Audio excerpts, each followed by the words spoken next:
नमस्कार दोस्तों। जैसा कि आप सभी को पता है कि इस समय देश में वन नेशन वन इलेक्शन को लेकर चर्चा चल रही है। पीएम नरेंद्र मोदी जी की एनडीए सरकार ने वन नेशन वन इलेक्शन की दिशा में बढ़ने की तैयारी शुरू कर दी है। लगातार होने वाले चुनावों से हांफते देश का खर्च बचाने और लगभग साल भर चलने वाले चुनावी उत्सव और सरकारी प्रशासनिक मशीनरी से निजात दिलाने के लिए ऐसा किया जा रहा है। केंद्र सरकार ने कुछ दिनों पहले वन नेशन वन इलेक्शन की स्टडी के लिए 8 सदस्यीय कमेटी का गठन किया गया है। इसमें अमित शाह, अधीर रंजन चौधरी, गुलाम नबी आजाद, एन.के. सिंह, सुभाष कश्यप, हरीश साल्वे और संजय कोठारी अन्य सदस्य होंगे। अब जानते हैं वन नेशन वन इलेक्शन व्यवस्था लागू करने के फायदे। केंद्र सरकार ने वन नेशन वन इलेक्शन कराने के पीछे तर्क दिया है कि इससे चुनाव पर खर्च होने वाले सैकड़ों हजारों करोड़ रुपए की बचत होगी। यदि एक देश एक चुनाव लागू होता है तो पूरे भारत में लोकसभा और राज्य विधानसभाओं के चुनाव एक साथ होंगे और मतदान भी एक ही समय पर होगा।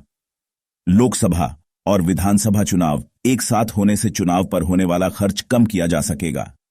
मतदान केंद्रों पर ईवीएम के इंतजाम, इसकी सुरक्षा और चुनाव के लिए कर्मचारियों की तैनाती बार बार नहीं करनी पड़ेगी। इससे चुनावी प्रक्रिया में आम लोगों की भागीदारी बढ़ाने में भी मदद मिलेगी। इससे वोट प्रतिशत में इजाफा होगा क्योंकि वोटर एक साथ दोनों स्तर के चुनाव में वोट डाल सकेंगे। बार बार चुनाव होने के कारण कई बार लोग परेशान होकर अपने मताधिकार वोटिंग राइट का प्रयोग नहीं करते।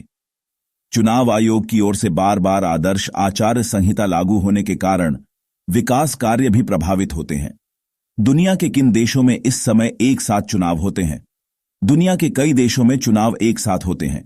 स्वीडन में हर 4 साल में आम चुनाव के साथ राज्यों और जिला परिषदों के चुनाव होते हैं।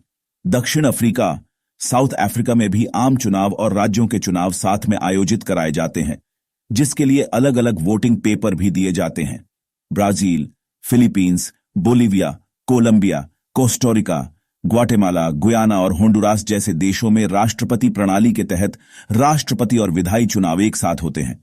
अगली वीडियो हम जानेंगे कि वन नेशन वन इलेक्शन के लिए चुनाव आयोग के क्या सुझाव है और क्या आज से पहले भी इस मुद्दे पर चर्चा हुई है। इस मुद्दे पर आपके क्या विचार है, हमें कमेंट में जरूर बताएं। डेली न्यूज सुनने के लिए हमारे YouTube चैनल वकील करों को सब्सक्राइब करना ना भूलें।